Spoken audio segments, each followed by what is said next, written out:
오늘의 경제 뉴스 가운데 가장 핫한 이슈를 전해드리는 이슈 토크 시간입니다. 공영 홈쇼핑이 개국 3주년을 맞아서 앞으로 국내 생산 제품만 판매하겠다면서 메이드 인 코리아 시대를 선포했습니다. 중소기업을 육성하고 일자리 창출에 기여하겠다라는 게 취지라고 합니다. 좀 의미를 좀 짚어보겠습니다. 윤석천 평론가 모셨습니다. 어서 오십시오. 예, 안녕하세요. 예, 일단은 이 공영 홈쇼핑이 어느 정도 위상이 우리나라 홈쇼핑 업계에서 그걸 좀 봤으면 좋겠네요. 일단은 공영 홈쇼핑이 왜 생겼나를 갖다가 좀 이해할 필요가 있겠죠. 예. 근데 공영 홈쇼핑이 생긴 이유는 사실은 우리나라 중소기업 혹은 벤처기업들, 스타트업들 같은 경우에는 좋은 제품을 만들어도 판로가 마땅하지 않지 않습니까? 백화점 이런 데 들어가기 그렇죠. 어렵죠. 백화점 이런 데 들어가기 기존의 홈쇼핑 같은 경우도 굉장히 들어가기가 어렵고요. 또 수수료율 같은 것들이 워낙 높다 보니까 마진이라든지 이런 측면에서 굉장히 불리한 측면이 있고요. 그렇다고 마케팅을 할 수도 있는 것도 아니지 않습니까? 다 돈이잖아요. 다 돈이니까요. 그래서 사실은 그런 그 중소기업이라든지 벤처기업 혹은 이제 국내산 농수축산업 같은 걸 갖다가 이제 도와주기 위해서 공영 홈쇼핑이 생긴 거고요. 그 이상은 취급액 기준으로 지난해 말 기준으로 보면 한 6천억 정도가 되니까 사실 뭐 일반 민영 홈쇼핑에 비해서는 규모가 크다고 할 수는 없지만 일반 민영은 대략 몇 조 이렇게 나오죠? 그렇죠. 그 정도는 나오겠죠. 근데 뭐 이제 취급액 기준으로 한 6천억 정도 되니까 매출액 기준으로 따지면은 뭐 한 거의 한 1조에 가까운데 사실 이게 중소기업 입장에서는 굉장히 중요한 어떤 유통 채널이다. 이렇게까지는 말씀드릴 수가 있겠죠. 근데 저희가 오늘 이 얘기를 하게 된 이유가 100% 국산 제품만 팔겠다라는 게 이제 의미가 있다고 해서 하는 건데 그러면 그렇죠. 그전에는 100% 국산 제품만 판 게 아니었다 이 얘기 아닙니까? 그렇습니다. 100% 국내산 제품, 공산품 같은 경우는 한 60% 정도가 되는 거고요. 전체적으로 따지면은 이제 나머지 제품들 같은 경우 그러면 무슨 물건이냐? 일단 해외에서 제조돼 가지고 해외 기업들이 만든 제품은 공영 홈쇼핑에서 취급은 안 했습니다. 단 국내 기업이 해외에서 생산한 혹은 OEM으로 생산한 주문자 상표 부착 방식이죠. 그런 제품들까지는 판매를 하게끔 길을 열어놨었던 거죠. 이제 그것마저도 금지를 시키고 순수하게 메이드 인 코리아 제품만 취급하겠다는 겁니다. 그래서 메이드 인 코리아를 선언했다는 얘기를 한 거군요. 그러니까 메이드 인 그러니까 그전에는 어디 비에트남이라든지 이런 데도 있었는데. 그렇죠. 그러면 결국 이렇게 하겠다라고 하는, 물론 뭐 아까 처음에 이제 이 공영 홈쇼핑이라는 게 생긴 이유를 말씀하셨으니까 이제 이해는 갑니다만 결국은 이제 요즘 여러 가지 상황과도 좀 연계해서 볼 수가 있겠네요. 예, 그렇죠. 아무래도 사실은 이런 문제들이 있습니다.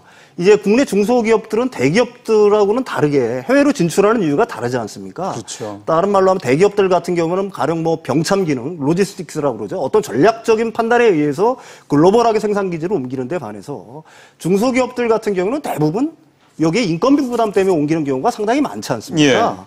다른데 이제 사실은 그게 이제 해외에서 생산하는 제품을 갖다가 국내산 제품이라고 우리가 기업이 국내 기업이긴 하지만은 그걸 국내산 제품이라고 얘기할 수 있느냐. 그래서 이 공영 홈쇼핑이라는 거는 공공기관 아닙니까? 중소벤처기업부 산하의 그 공공기관인데 공공기관에서 과연 일종의 수입품이지 않습니까? 그렇죠. 좀 더 가혹하게 말하면 수입품인데 이 수입품을 팔아야 될 가령 유통채널을 갖다가 공공채널에서 유통채널을 갖다가 빌려주면서 그들의 매출을 갖다 신장시킬 필요가 있느냐 하는 문제제기가 뭐 나름대로 있었겠죠. 결국 공영 홈쇼핑의 설립 취지에 어쨌든 적절하진 않은 부분이었다. 그렇죠. 이런 또 측면도 생각해 볼 수가 있습니다. 나머지 60%는 메이드 인 코리아 제품 아닙니까? 이분들은 어려운 상황에서도 해외로 생산 기지를 옮기지 않고 나름대로 고통을 감내하면서 공장을 유지하고 그다음에 직원들, 고용을 유지하면서 만드는 사람들이 상대적으로 또 피해를 보고 있다라고도 얘기할 수가 있는 거거든요. 그렇게 볼 수도 있겠네요. 왜냐하면 그 40%를 어쨌든 점유하고 있으니 그렇죠. 못 들어가는 거니까 그만 공간이 좁아서. 그러면 그게 대략 6대4 정도 이제 보면 됐었겠군요. 그렇다고 그럼 봅니다. 이제 앞으로 나머지 그동안에 국내 중소기업들이 들어가지 못했던 그 40%의 공간이 비게 되면 그만큼 우리 제품들이 들어갈 수 있는 여지가 좀 커진다 이렇게 볼 수도 있겠군요. 그렇게도 볼 수가 있는 거고 지금 해외에 생산 기지를 옮겼던 분들은 이 유통 채널을 바꾸기가 어렵다라고 한다면은 결국은 국내에서 생산을 할 수밖에 없는 거죠. 국내 위탁 생산을 하든 오프쇼링 뭐 이런 얘기가 그렇죠. 되겠군요. 이거 다시 온쇼링으로 다시 국내로 들어와서 국내에 그 위탁 생산을 하든지 아니면 자신들의 공장을 갖든지 그래도 마진이 남는다고 보면은요. 이런 선택을 할 수 있는 어떤 개연성은 있겠죠. 사실 그런 식으로 한다 그러면 공영 홈쇼핑의 설립 취지에 이제 거의 이제 부합하게 간다 이렇게 볼 수도 있을 것 같고.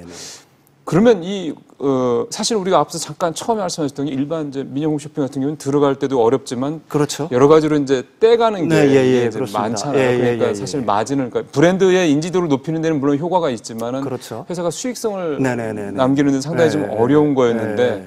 근데 뭐 그런 부분들이 이 공영 홈쇼핑은 다른 홈쇼핑보다는 좀 더 훨씬 더 중소기업들한테 유리한 겁니까? 아, 그렇죠. 뭐 보통 수수료율이 31.5%지 않습니까? 예. 일반적인 민영 홈쇼핑이요.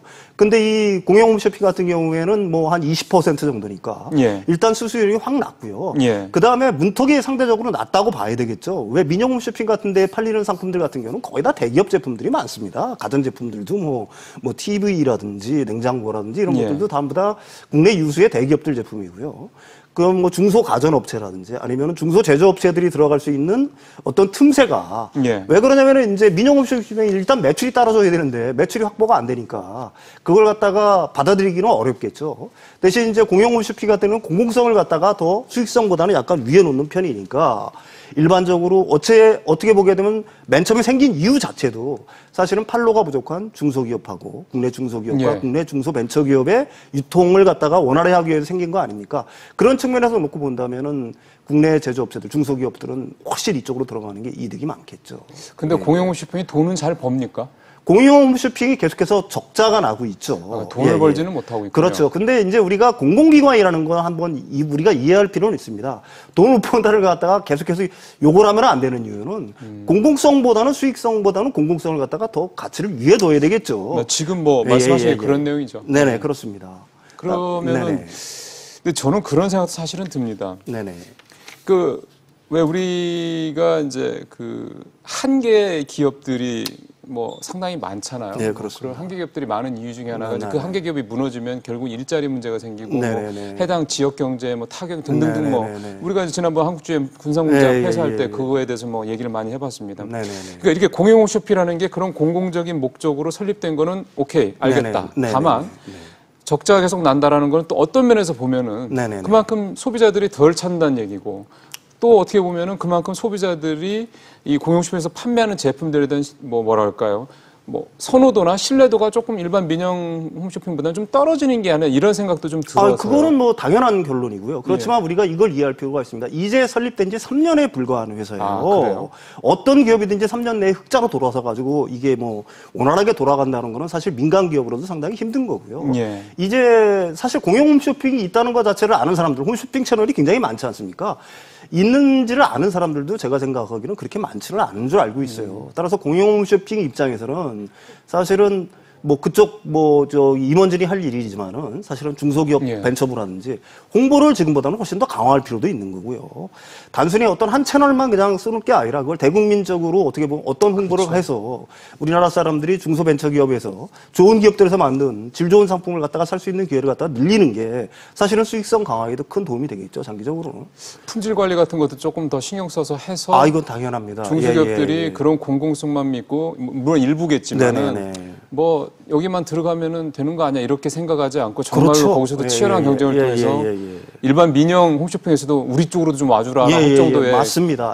그런 상품을 만들어내는 쪽으로 그렇죠. 좀 선순환 구조를 만들었으면 좋겠다는 생각이 국내 듭니다. 어떤 제품이 어떤 명품화를 갖다가 글쎄요. 뭐 내세우고 있는데 사실은 그건 말만으로 되는 게 아니라 어떤 장기적인 목표를 갖고 일단 질 높은 상품을 갖다가 어떻게든지 뭐라고 해야 되나 알릴 수 있는 기회 예. 이런 장으로 만들어야 되겠죠, 장기적으로. 알겠습니다. 공영 홈쇼핑이 어찌 보면 이제 원래 네네네. 설립 목적으로 좀 더 가까워지고 있다는 뭐 네네네. 반가운 소식이니까 우리 중소기업 계신 분들께서는 특히 마케팅 하시는 분들 이런 분들께서는 좀 잘 활용을 하시기를 좀 바라겠습니다.